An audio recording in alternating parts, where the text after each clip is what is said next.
Du hörst Herzenssache, Projektgeflüster mit Madame Fogana, der Podcast, der dich nach Ghana mitnimmt. Christine und Bettina erzählen bewegende Geschichten, plaudern aus dem Nähkästchen und teilen persönliche Erfahrungen. Komm mit auf diese besondere Reise. Los geht's!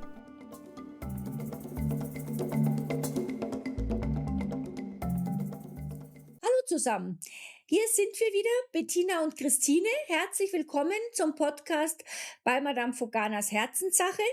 Und Bettina, ich sehe dich ja immer nicht so oft und du hattest ja auch jetzt wieder Besuch in Ghana. Da bist du ja immer besonders im Stress, weil du dann durchs ganze Land reist. Also schön, dass ich dich wieder sehe. Ja, ich freue mich auch sehr, dich zu sehen und kann jetzt den Sommer gar nicht abwarten, dass wir beide uns endlich mal wieder umarmen können. Genau. Also ihr Lieben, ihr kennt uns ja schon, wir überlegen uns ja ständig spannende Themen für euch.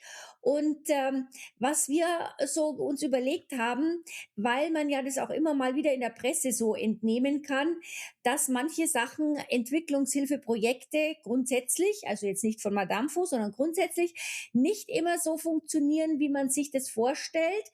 Und da haben wir uns gedacht, vielleicht bringen wir da mal ein bisschen Licht ins Dunkel, warum es nicht funktioniert und warum es bei Madame Fo eben schon funktioniert. Ja. Ja, Bettina, vielleicht fangen wir gleich mal, wollen wir gleich irgendwie mal so einsteigen. Warum ist eigentlich die Planungsphase so wichtig? Also, und wie macht ihr denn das? Und auch so im Hinblick von Nachhaltigkeit, das ist ja immer auch ein Thema. Man hört ja dann oft so Sachen, die dann irgendwo im Nirvana entstehen, Sachen, die die Bevölkerung gar nicht annimmt und gar nicht so will und die dann wieder zusammenfallen, weil es einfach Quatsch war und da ist das Geld umsonst ausgegeben. Ja. Und das macht ja Madame Fo gerade anders. Ja, da kann ich total gut einsteigen mit einer Erinnerung an unseren ehemaligen Country Director, Gott hab ihn selig, unser lieber Emanuel, der immer gesagt hat, they want to do something, but they're just doing something. Übersetzt, sie wollen etwas machen, aber sie machen nur irgendwas. Und man kann das nochmal so anders formulieren, eben, dass eine gute Idee alleine reicht noch nicht und sie verändert auch nicht unbedingt die Realität. Denn was man ja schon einfach bedenken muss und dadurch, dass die Welt heute so einfach zugänglich ist durch die ganzen Medien, die wir ja mittlerweile alle haben, ist das eben, dass Kultur, Tradition, die wirtschaftliche Situation und die politischen Strukturen einfach auf eine ganz andere Realität treffen von denjenigen, die etwas Gutes, sage ich jetzt mal grob formuliert, machen wollen. Also eine gute Idee reicht noch nicht aus. Also das ist dann so eine Sache, gut gedacht, schlecht gemacht. Ja, genau. Genau. Eine Man hat Freundin würde beste sagen, mit der Absichten, Hände aber aufbewahrt, mit dem Arsch wieder umgerissen. ja, genau. Genau. Also, es ist ja natürlich schon so, also, so ist mir das auch so gegangen. Also, es ist einfach schon was anderes und die kulturellen Unterschiede sind natürlich Ja, sichtbar und ich stelle mir das auch, also, weil ich habe ja auch damals, als wir gesagt haben, wir machen da eine Schule, da kannst du ja nicht sagen: „So, jetzt komme ich mal und dann, baue ich irgendwo mal eine Schule, weil ich es nett finde“, ja, sondern, da ist es halt ganz wichtig, dass man erst mal den Bedarf ermittelt und mit den Leuten vor Ort auch spricht. ja, Und da ist es halt wichtig, dass man Kontakte vor Ort hat zu Leuten in deren Sprache. Also Sprache ist ja immer ganz was ja, Wichtiges, dass man absolut. sich auch mit denen unterhalten kann. Und das Ja, macht ja Madame Fo immer bei allen Projekten ja. und hat eben auch durch Sunday und durch Victor und Happy ihre Leute vor Ort, die einfach Zugang auch zu den Einheimischen haben. Ja, absolut. Die Projekte vor Ort umsetzen ist eine Sache mit den eigenen Leuten, aber dazu kommt wirklich dieses Zuhören. Und das klingt jetzt so easy, weißt du, wir beide sprechen darüber und das ist so ja, einfach zu verstehen und ganz viele sagen, ja, natürlich, aber die Organisation, die gehen ja auch hin und die hören zu und so weiter. Aber wenn man sich das wirklich im Detail vor Ort anguckt, Mhm. dann rede ich nicht von 2, 3 guten Gesprächen am Telefon, sondern ich rede von Wochen, Mhm. gegebenenfalls Monaten, die Mhm. vor Ort verbracht werden, die immer wieder ausgetauscht werden. Denn wenn eins hier wichtig ist es das gesprochene Wort. Mhm. Es geht Mhm. weniger um dicke Wörter, weißt du, wenn du dann so große Regierungsprojekte hast, die haben ja so viele UN, und 1000 Buchstaben, ich sag mal, jetzt hätte ich bei einer Sau gesagt, kein Mensch weiß, was das ist. Ja, selbst wir als Profis, da muss ich immer nachgucken, welches Mandat war das jetzt wieder so? Und da merkt man, dass die Realität der Menschen vor Ort und das, was wir als bekannte Strukturen haben, einfach auf komplett unterschiedliche Welten treffen. Mhm. Und wenn du eben sagst, dass wir die Leute vor Ort haben, das ist das eine. Aber jetzt nehmen wir mal Happy. Das ist die Kinderheimleitung für alle, die es vielleicht noch nicht so wissen, bei uns im Kinderheim für die geretteten Kindersklaven in der Volta-Region. Und der Victor kommt aus der Brong-Ahafo-Region. Und der Sunday kommt von der Küste von Accra, hat aber auch noch nigerianische Wurzeln. Wenn man jetzt sich nur diese 3 betrachtet, selbst die, alles Ghana, sehen Dinge aus einem komplett anderen Licht. Und wenn wir jetzt da, ich sag mal, noch reingehen wollten, dann sitzen wir beide, dann müssen wir eine 7-teilige Folge machen.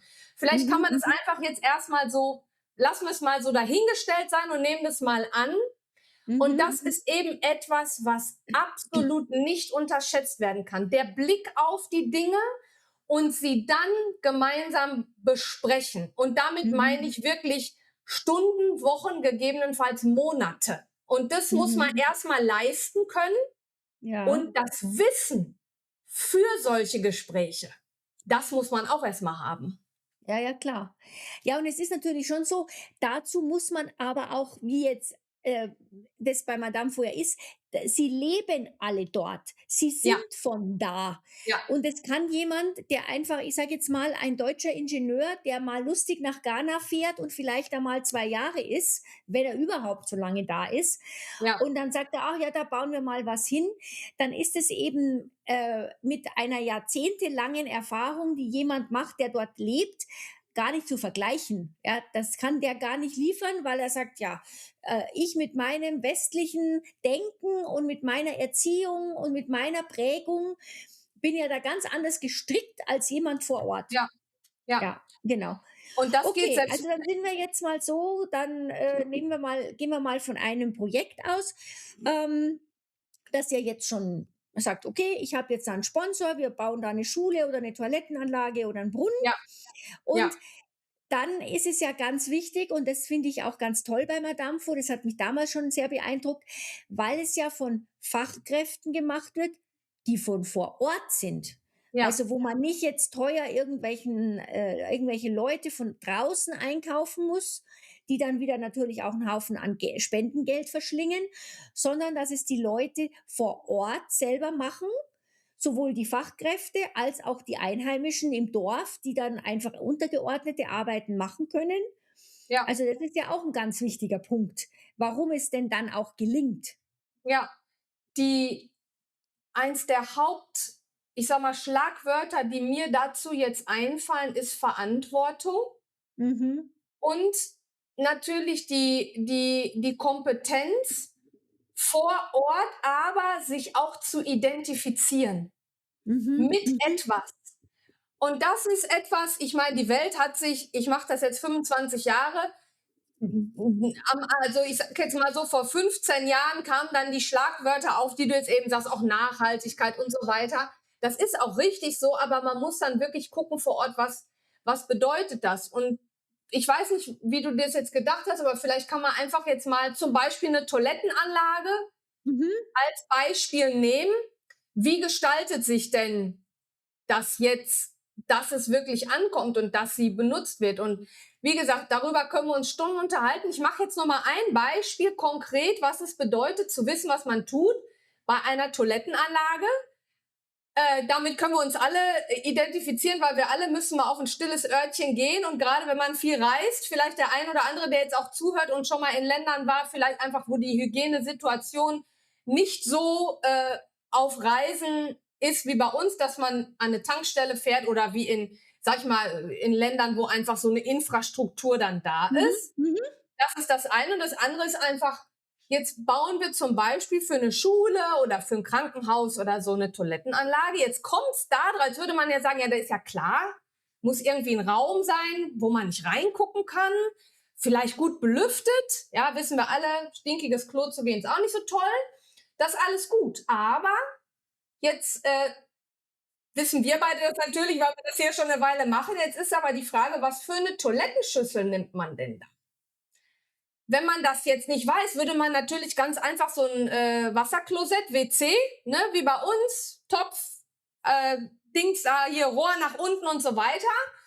Wir Damen würden jetzt schon wieder sagen, oha, nicht so toll, weil draufsetzen als Frau nicht. Und ich meine auch als Mann, keiner möchte sich auf eine fremde Toilette setzen. Das ist das eine, wo man gleich die Hygiene im Kopf hat. Aber es gibt einfach hier Gegenden, wo die Leute so eine Toilette gar nicht kennen. Das kennen die nicht. Die kennen keine Kloschüssel, sondern das nennt sich Squat, also hinhocken. Das, was wir beide bei einem langen Spaziergang im Wald vielleicht doch mal hinterm Busch machen, nämlich Ja, oder was man früher, also der Leute, die nach Italien fahren, die kennen das vielleicht auch noch von Italien, wo man so Wannen hatte, die so im Boden eingelassen waren. Und dann Okay. hat man da so Fußabdrücke drauf, wo man genau weiß, wo man die Füße hinstellen muss. Und da muss man sich dann auch so hinhocken. Ja, wo wir schon sagen, oh Gott, jetzt gibt's hier noch so eine Toilette. Heutzutage hat man ja schon was anderes. Ja, es gibt nur noch ganz wenige, vielleicht irgendwo tiefst im Land. Aber die Toiletten gibt's auch immer noch. Aber das ist auch sowas, das erinnert mich dann gleich. Genau, Christine, diese Toiletten, von denen du jetzt gerade sprichst, das sind diese Hockklöche, die ich meine, da können wir vielleicht mal ein Bild, ein sauberes, Genau.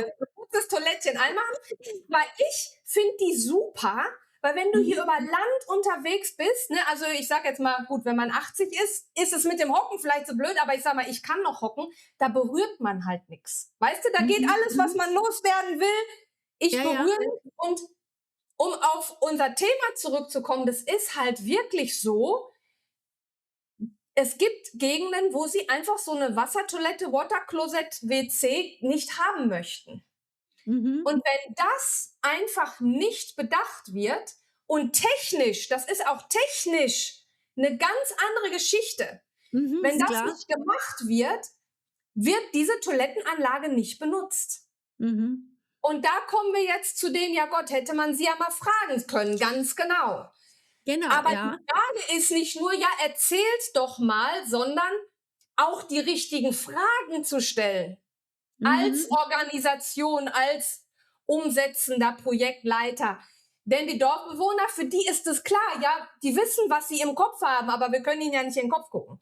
Ja, und genau umgekehrt ist es ja auch so. Was wir im Kopf haben, ja, Ja, also ja. da denkst du dir, ja, das ist ja für uns sowas von normal und schon seit Jahrzehnten normal, dass ich die Frage gar nicht mehr stellen würde, weil das weltweit so ist.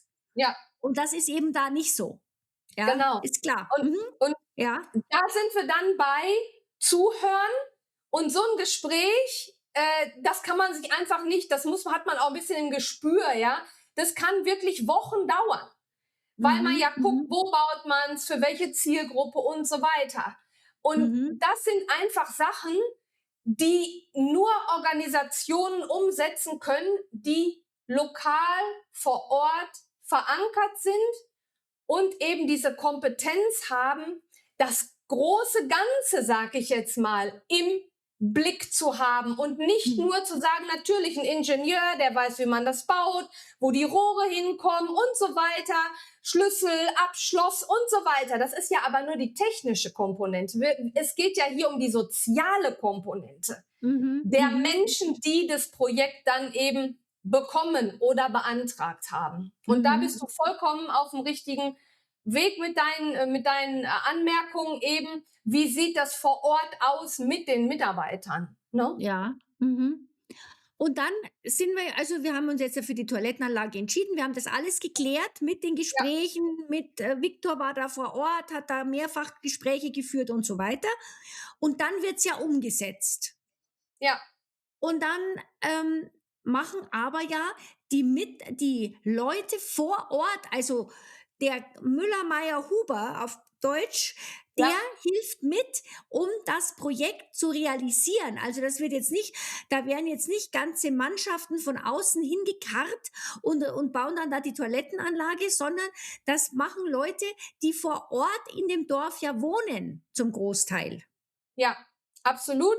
Und das nennt man Kommune Leber. Also die Mhm, Dorfbewohner arbeiten mit. Und mhm. das nach ihren besten Fähigkeiten. Also wir haben auch schon mal Glück gehabt, dass wir was irgendwo umgesetzt haben, wo ein geschulter Maurer, also in dem Dorf, in der Gemeinde gewohnt hat oder ein Klempner oder so. Und dann machen die natürlich mit.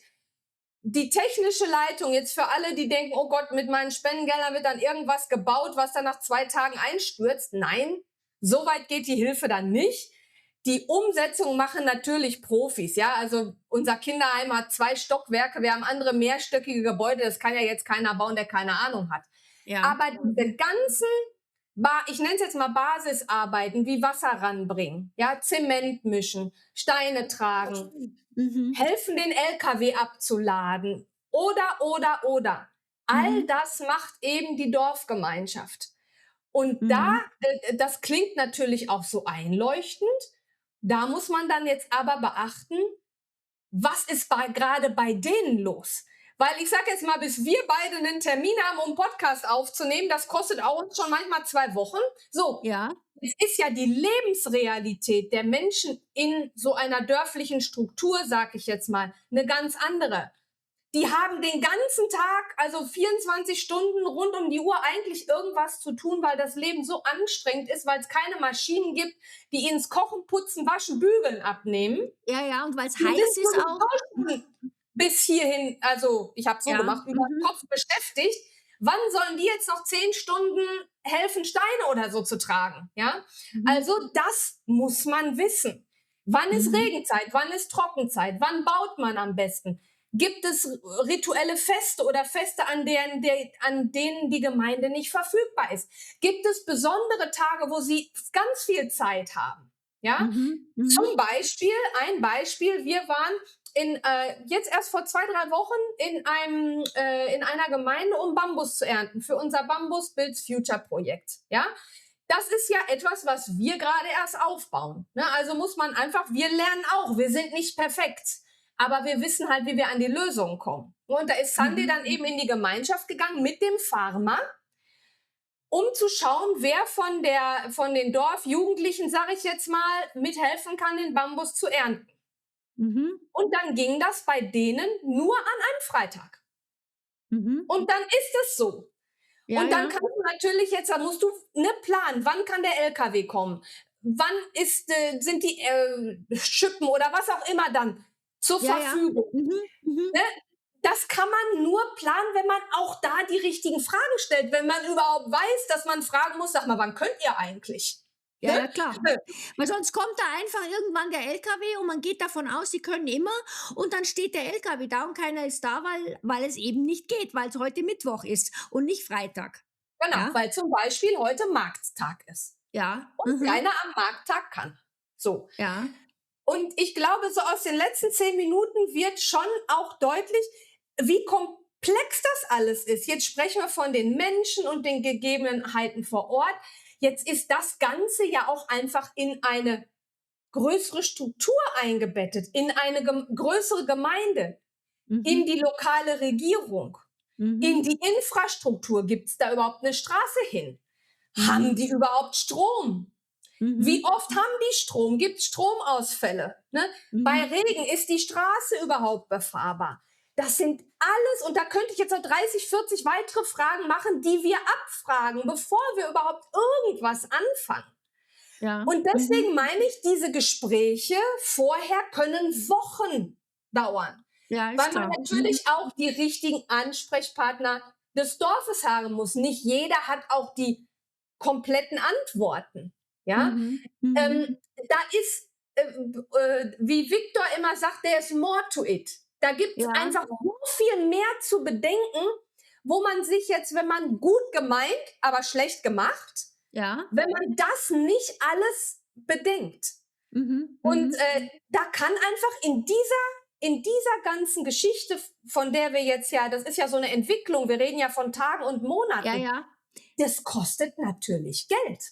ja. Und da sind wir mit dabei, wie wird kalkuliert? Stichwort, wo du sagtest, naja, dann wird das Geld halt verschwendet. Genau. Man muss halt Mhm. eigentlich vorher schon wissen, was man tut. Ja. Weil Denn gerade die sonst kostet's Geld. Vorarbeit in dem Sinn, die Vorgespräche und diese ganze Vorarbeit ist ganz wichtig, dass am Schluss das Projekt auch nachhaltig und dauerhaft funktioniert. Weil sonst, wenn du das vorher alles weglässt und da einfach was hinstellst und dann sagen die anderen, na ja, also wir sind weder da zum Abladen, wir sind nicht da zum Helfen, uns hat eh keiner gefragt, die Toilettenanlage wollten wir eh nicht, wir wollten lieber eine Schule. Ja, dann steht da was und fällt zusammen, weil es keinen interessiert und es die Leute auch nicht haben wollten. Ja, Da sind wir jetzt eben bei dem Punkt nachhaltig, weil jetzt nehmen wir, also wir haben die ganze Vorarbeit gemacht, ja, alles super, alles toll. Jetzt bauen wir das, so wie wir es gerade gesagt haben. Und dann ist ja das Stichwort immer nachhaltig. Wie ja. kontrolliert jetzt Madame Fogana, dass das auch dauerhaft funktioniert, dass die Hütte nicht zusammenfällt, dass das gepflegt wird, dass jetzt die Toilettenanlagen auch geputzt werden. Da wird es ja auch nicht so sein wie bei uns, dass ich da eine Putzfrau engagiere und die geht da einmal am Tag durch und putzt da. Das ist Ja. ja auch alles dann im Nachgang auch noch zu managen. Ja. Und da sind wir eigentlich wieder immer noch bei dem, wo wir waren. All das muss vorher geklärt werden. Mhm. Denn die Eröffnung eines Projektes oder die Realisierung eines Projektes ist nicht das Ende. Das ist erst der Anfang. Mhm. Und da ist es eben natürlich schön und auch ein freudiger Moment, etwas einzuweihen, eine Schule einzuweihen, endlich haben wir Wasser und so weiter. Aber der Zahn der Zeit und der Zahn der Elemente, der nagt hier mal noch ganz anders als eben durchs Wetter, ne, als bei uns zu Hause, weil die Hitze, der Staub und die ganzen Gegebenheiten. Und dann gibt es etwas, wo man einfach der Realität hier ins Auge blicken soll. Es gibt hier, wenn ich jetzt sage, keine Maintenance Culture, dann hört sich das sehr übertrieben an, aber etwas zu pflegen über einen langen Zeitraum ist sehr, sehr schwierig in Ghana. Ja, ist klar. Es ist eine Mentalitätsfrage und das meine ich bitte, jeder, der das jetzt hört, vor allen Dingen meine Freunde Ghana, das meine ich überhaupt nicht böse, aber wir müssen uns ja auch mal einen Spiegel vorhalten und mal gucken, wenn das jetzt alles so schön und so einfach wäre, dann wäre jetzt Madame Fogana ja nicht die Einzigen, die hier was auf die Reihe kriegen. Ne? Es gibt ja auch Probleme. Und das ist eins davon. Eine wirkliche Herausforderung ist das, was wir auf Englisch Ownership nennen. Wem gehört das? Wer fühlt sich auch verantwortlich? Und ich meine, das ist ja etwas, was unsere Zuhörer hier sicherlich alle auch irgendwie kennen. Wer putzt das Vereinsheim? Da gibt's immer die 3 Mütter, das sind diejenigen, die immer danach putzen. Das sind ja Sachen, die uns nicht fremd sind. Die treffen jetzt hier auf eine Realität, die sowieso schon sehr lebensfeindlich ist, mit Hitze, kein Wasser und so weiter, wenig zu essen. Und dann soll man auch noch Zeit dafür benutzen, die man eigentlich auf seiner Farm braucht. Und jetzt kommen wir dazu eben zu finanziellen Ressourcen, weil nicht alles lässt sich nur mit gutem Willen und seinen eigenen Händen am Leben erhalten. Es braucht häufig auch einfach mal eine kleine Finanzierung und so einen Anschub. Und dann sind wir immer noch am Anfang. All das muss vorher besprochen werden. Wir haben jetzt letztens eine Evaluierung gemacht. Also wir gucken ja immer eben nach 2, 3, 4 Jahren und so weiter. Wie ist was, wie läuft was? Und da war ein Dorf, die haben eine Pumpe, elektrische Pumpe, und die ist kaputt gegangen. Und das war eine ganz, ganz typische Situation, typisch ghanaische Situation. Die hatten das vorher alles durchdacht, gemacht, organisiert. Jetzt war aber die Situation einfach mal da. Und da muss man auch einfach mal anerkennen, dass wir alle Menschen sind Und wenn wir noch nie mit so einer kaputten Pumpe, von der wir wissen, oh, die ist total teuer, wenn die auf einmal da ist, ja, was mache ich dann? Dann will natürlich erstmal keiner auch der Böse sein. Das kennen wir von uns auch. Oh, fasse ich lieber nicht an. Nachher mache ich was kaputt und dann bin ich der Schuldige. Die hatten sich jetzt aber eben so gut organisiert. Punkt 1. Die hatten für jeden Eimer, der gezapft wurde, einen Mini-Betrag. Ja, also 1 Cent oder sowas, ja, in Euro. Sozusagen, jetzt fällt mir gerade das Deutsche, also das Wasser verkauft, sage ich jetzt mal. Aber Ja, eben so, dass dann quasi der Erlös als Rücklage für irgendwelche eventuellen Reparaturen. danke, du weißt ja, es tut mir leid, ihr Lieben, ich spreche so viel Englisch, mir fallen einfach manchmal die deutschen Worte nicht mehr ein. Genau, Rücklage. Rücklage hatten die gebildet. Und dann haben die bei uns im Büro angerufen und gesagt, die Pumpe ist kaputt, was wollen wir tun? Wir wollen, dass Ofako Joe kommt, das ist unser Chef-Plumber, der soll uns sagen, was sollen wir machen. Alleine schon dieser Schritt, der für uns beide, die wir hier sprechen und für viele unserer Hörer so, ja klar, klar. Mhm. Nein, das muss man aber einfach, manche Sachen muss man einfach so hinnehmen, das ist hier eben nicht klar. Und es ist hier eben nicht selbstverständlich. Und das liegt, ein kleiner Exkurs, einfach auch in der ghanaischen Kultur, die sich natürlich wie alle Kulturen wandelt, die sich im Wandel befindet, aber von dörflichen Strukturen, das ist ja das, wovon wir reden, da ist das halt immer noch so, die ältere Person hat immer Recht und die Kinder haben erstmal das zu machen, was ihnen gesagt wird. Und das ist eine Sache, die ich ganz kritisch sehe. Das sehe ich an meinem Sohn, mein Kind. Der Papa kommt aus Ghana, also ich nehme mich überhaupt nicht aus allem, was wir hier diskutieren. Ja, diese Initiative, die muss man erstmal ergreifen, wenn man sein ganzes Leben lang gesagt bekommen hat, du machst schön, was der Ältere dir sagt. Dein älterer Bruder, deine Eltern, Onkel, also immer einer, der älter ist. Also wenn jeder sich jetzt mal so zurücklegt und das mal so durchdenkt, und dann soll ich auf einmal nach vorne gehen und ich krieg Geld in die Hand und ich soll das machen. Das würde auch uns schwierig fallen. Ja, jeder, der Kinder zu Hause. Also das ist ja aber allgemein, da fällt mir, weil du das gerade sagst, da fällt mir gerade noch, das ist jetzt mal so ein Schlenk ein, als wir in Südafrika waren. Saßen wir beim Frühstück und wir haben schon gesehen, jeden Tag war da jemand, der hat jeden Tag die Terrasse gekehrt. Und einen Tag regnete es aus Strömen. Ja, es regnete in Strömen und wir haben uns gedacht, ja, also da stand er dann auch und hat die Terrasse gekehrt.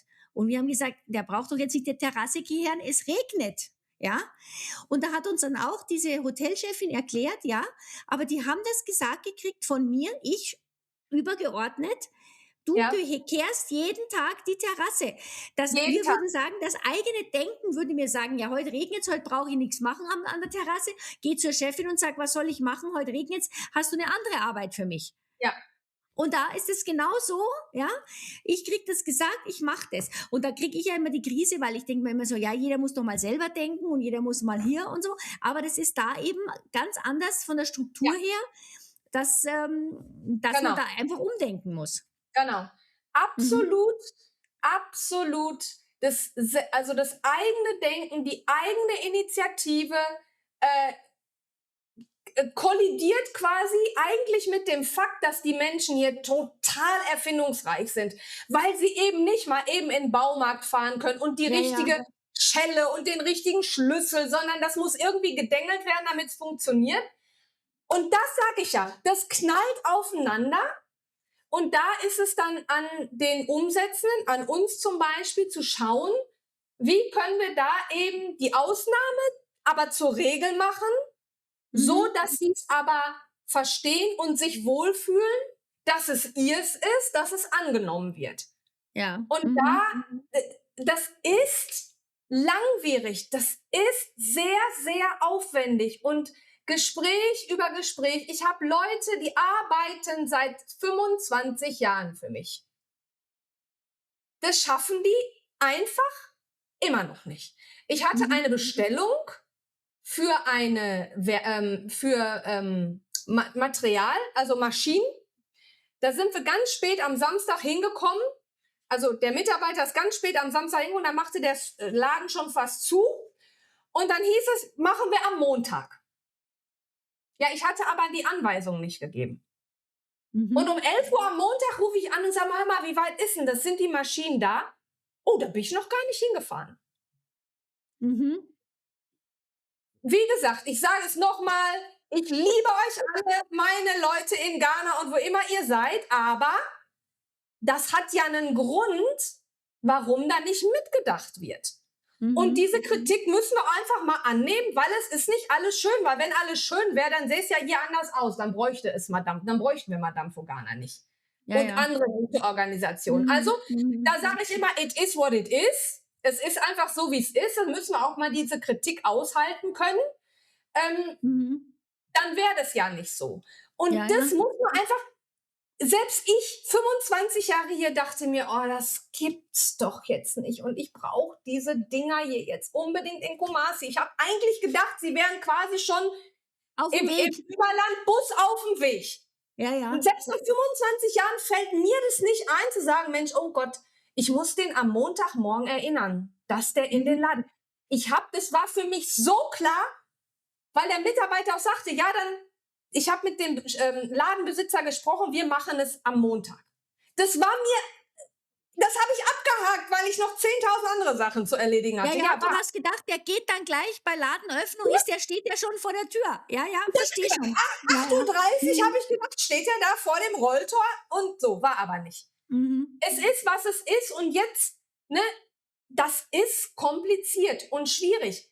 Und eben liegt daran, dass vielen Menschen hier einfach auch nicht, die in der Kindheit als Jugendlicher es zugetraut wurde, zu sagen, Mensch, Kofi, komm, du bist 15, mach mal. Mach mal, probier mal und dann gucken wir mal, was rauskommt. Nein, genau, der muss machen, was sein älterer Bruder sagt. Ja, ist klar. Und dann daraus entstehen dann eben solche Dinge. Ja? Ist jetzt auch nicht fremd, haben wir bei uns auch zu Hause. Ja, also ist jetzt nicht so, als ob das bei uns in Deutschland oder in Europa, das haben wir genauso da, aber hier einfach in der Breite. Und wenn du natürlich Gelder benutzt, verwendest, Spendengelder, all diese Sachen kosten Geld. Ja, klar. Das sind vielleicht nur 20 Cent, 5 Cedi, 3 Cedi, aber ne, wenn ein Projekt für 150.000 Euro dein Beispiel, dann ist jetzt vielleicht der Überlandbus ist dann schon weg, weil dann kann er erst wieder, dann ist er am Nachmittag erst dahin gefahren, dann ist der Bus schon weg, dann geht das Ganze einen Tag später, dann kommt es später an und so weiter. Das kumuliert sich ja dann, ist ganz klar. So. Genau, absolut. Und deswegen ist es so wichtig, mit Leuten zu arbeiten, die all diese Eventualitäten auch noch zu der normalen Projektumsetzung, die ja auch nicht einfach ist. Keine Straße, kein Strom. Entweder ist heiß mit 50 Grad oder es regnet wie verrückt. Die Straße ist überschwemmt. Es gibt keinen Facharbeiter. Es gibt wir haben seit 2 Wochen suche ich Nägel. Eine bestimmte Nagelart, die in so eine Pistole rein muss, um die Bambusmöbel, den Sitz da dran zu machen. Gibt es nicht. Gibt's nicht. Ich habe ganz Ghana abgesucht. Gibt's nicht. Was machst du dann? Was machst du dann, wenn es einfach diese Nägel nicht gibt? Ja, das musst du ja am besten schon vorher denken. Jetzt ist das Bambusprojekt einfach auch was Neues. Da lernen wir auch jeden Tag. So ein Problem würde uns jetzt bei einer Toilettenanlage nicht passieren, weil die bauen wir seit 20 Jahren. Da wissen wir, jede Eventualität haben wir schon mal gehabt. Klar. Aber ich denke, es wird deutlich, dass man das nicht studieren kann. Ja, das kannst du nicht studieren an der Uni in München. Und dann mache ich das in wo auch immer. Ghana. Nee, das entsteht dann mit dem Wachsen und mit dem Vorortsein und mit dem schon in dieser Situation geboren sein. Dann hast du natürlich einen ganz anderen Blickwinkel und so. Jetzt würde ich nochmal auf was anderes zu sprechen kommen. Und zwar, wenn du jetzt zum Beispiel eine Schule baust, da musst du ja auch Lehrer stellen. Da arbeitest du ja dann mit öffentlichen Stellen. Da brauchst du ja auch, ich sag mal, das berühmte Vitamin B zu öffentlichen Vertretern. Und das ist ja auch was ja auch nicht so von heute auf morgen, da kannst du ja gerade als weiße, blonde Frau wahrscheinlich auch nicht einfach ins Büro marschieren und sagen, so, hier bin ich baue jetzt hier mal eben eine Schule hin. Das ist ja auch was eine gewachsene Struktur ist, oder? Und da seid ihr ja doch auch gut vernetzt. klar. Ich meine, das kann nur über Jahre und Jahrzehnte wachsen. Und da ist natürlich immer bei den offiziellen Stellen wird das Personal einfach routinemäßig ausgetauscht. Natürlich.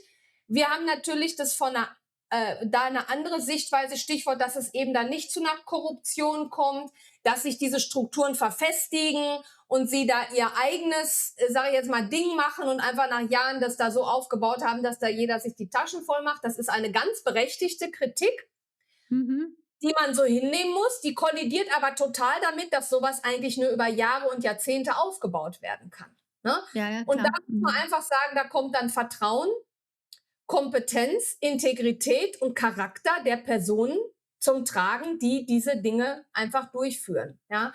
Und gerade die Zusammenarbeit mit den lokalen Strukturen ist eine große Herausforderung. Genehmigungen, Zuständigkeiten, ja, bürokratische Abläufe. Wir beschweren uns in Deutschland über die Bürokratie. Welcome to Ghana. Da hast du einfach auch noch mal 13 Hürden mehr. Und dann muss man natürlich auch einfach der Realität ins Auge blicken, dass man mit Institutionen arbeitet, die selber nicht gut ausgestattet sind. Ja? Stichwort der Sozialarbeiter, mit dem wir angefangen haben für das Projekt gegen Kindersklaverei, in dem nächsten Distrikt von am Woltersee. Das war ein Herz von Mann, genau der Richtige, kompetent, am richtigen Ort. Genau, der Mann war genau am richtigen Ort. Der hatte aber noch nicht mal ein Fahrrad. Der hat die Kompetenz und die Erlaubnis, also die legale Erlaubnis, Kinder zu retten. Ja, der darf der darf hingehen, darf das Kind also physisch nehmen und an einen anderen Ort bringen. Das darf ich nicht. Ja, das dürfen auch meine Mitarbeiter nicht. Ja, klar. Aber wie soll er das machen? Das Kind ist 150 Kilometer von dem entfernt. Der hat aber noch nicht mal ein Fahrrad. Ja, da trifft dann auch Realität, bumm, alles da, Spendengelder da, wir können dem Kind Kleidung kaufen, wir können dem Kind eine Matratze kaufen, es kommt in eine sichere Umgebung und so weiter. Ja, aber das Kind kriegen wir physisch nicht von weg. Ja. Ja, Realität. Ja. Da kannst du noch so viele UN-Konventionen und unterschriebene Dokumente haben zwischen Deutschland und Ghana und so, ja. Stehst du aber in Ho und denkst dir, ja, wie kommt der jetzt 150 Kilometer an den See und mit dem Kind auch wieder zurück? Eher nicht. Und da muss man dann auf Strukturen zurückgreifen, die sich, also klar, Menschenhandel ist einfach auch nochmal eine andere Hausnummer, aber die einfach sich einander ergänzen und die auf dem, wie wir bei uns sagen, kurzen Dienstweg sich gegenseitig einfach mal eben unterstützen. Und da ist das gut, Personal routinemäßig zu tauschen und so weiter. Das ist auf Regierungsebene sicherlich auch noch mal was anderes als in der Zivilgesellschaft. Aber da musst du auf Strukturen, wie du das ganz richtig sagst, zurückgreifen, die sich gegenseitig, weißt du, unterstützen und helfen.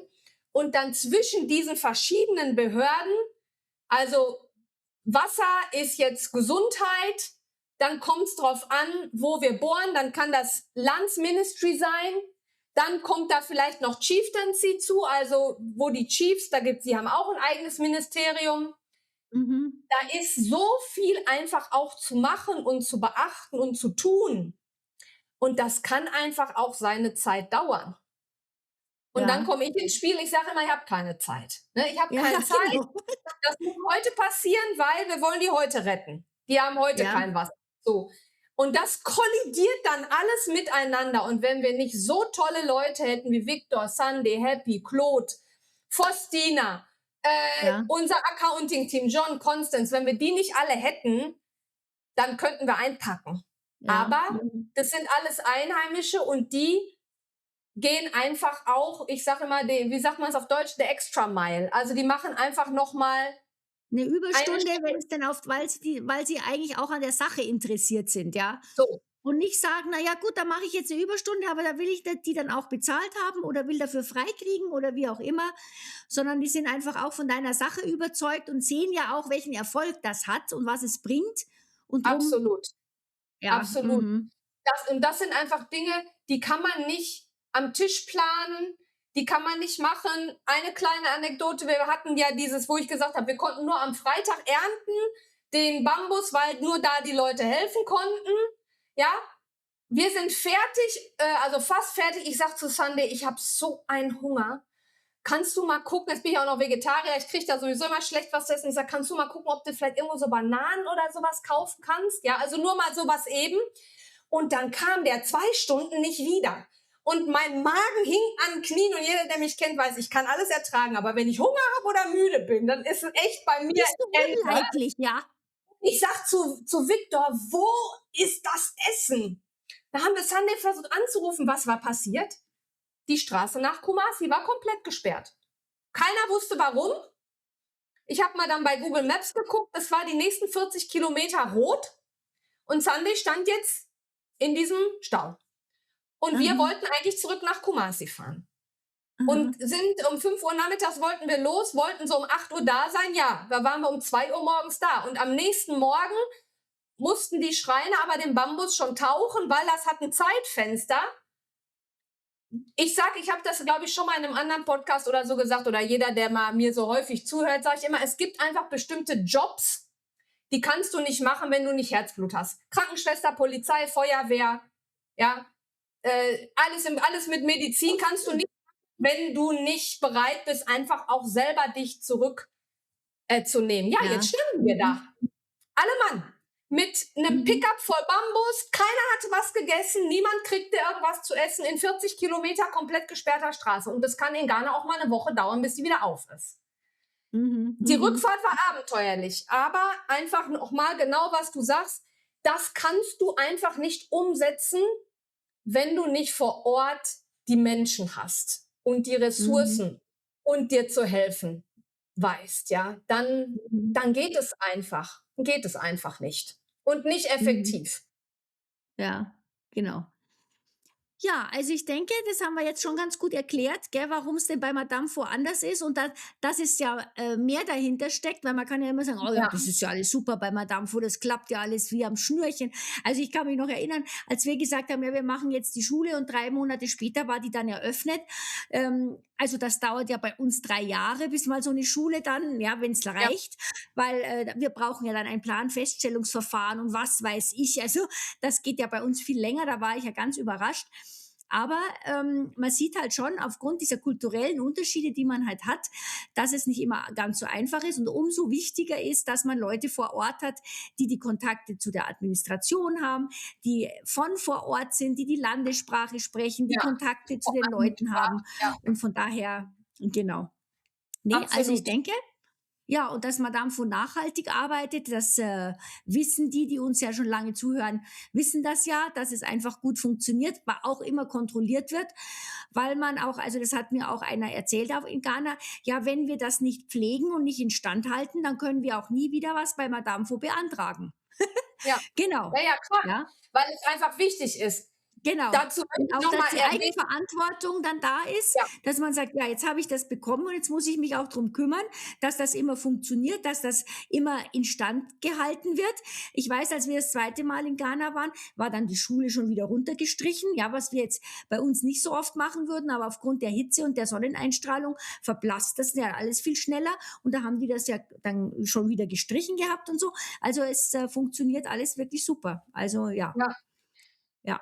Als abschließendes Wort vielleicht dazu genau, wir sind nicht perfekt und auch wir machen Fehler und auch bei uns läuft mal was schief, aber wir haben eben wirklich den ganzen Prozess von Anfang bis Ende durchgedacht.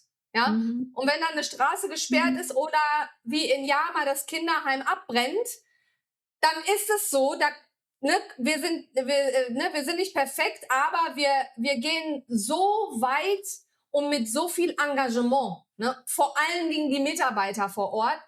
Und das macht einfach den Unterschied. Das sehen wir aber auch als selbstverständlich in dem Sinne an, als dass wir Dinge realisieren können, weil jemand sich uns nahe fühlt, weil jemand helfen möchte. Und wenn man ein Geschenk bekommt, wie auch immer das aussieht, dann ist es an einem selber, das gut zu pflegen und gut damit umzugehen. Und das ist halt so diese ethische Komponente einfach bei uns. Ja, Ne? genau. Immer wissen, dass auch wir natürlich Challenges haben. Und die Ja, hat ja, jeder. klar. Wer schon Ja, einmal ja, hier bei uns war, der weiß, wovon ich spreche. Ne? Aber ja, das ja. Engagement kann eben ganz viel wettmachen. Mhm, mhm. Das war doch jetzt ein schönes Schlusswort. Und Ja, jetzt möchte ich nur noch allen, die uns zuhören, einfach zurufen.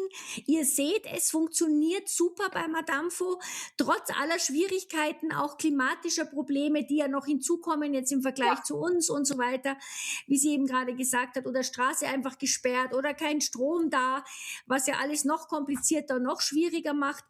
Also, ne, wenn ihr uns unterstützen wollt, dann spendet einfach, egal für welches Projekt, welche Projekte gerade am Laufen sind oder für welche es noch Zuspenden braucht, findet ihr ja, auf der Homepage. Das blenden wir euch auch unten wieder nochmal ein. genau. Und dann freuen wir uns einfach, wenn ihr das nächste Mal wieder reinschaut.